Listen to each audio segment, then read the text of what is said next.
Back to our channel. So today in this video we are going to discuss about how to sync audio and video automatically in Resolve. So without wasting much of our time, let's get straight into the video.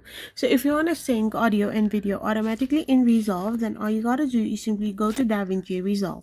Once you're in your DaVinci Resolve, you need to now simply select your video and external audio clips in the media pool or timeline. Now you need to right click and choose auto sync audio or auto align clip. Now after this, you need to select the waveform or time code and simply hit the sync option to have Resolve match them based on the audio content or metadata. This process links the audio to the video clip, allowing you to use the better external audio when editing. So once you do this, you will be able to simply sync your audio and video automatically in your Resolve. I hope you found the video helpful, so don't forget to hit that subscribe button and do give us a thumbs up. We will be back again with more informative videos. Thank you for watching and stay tuned for our next video. We will be back again really soon.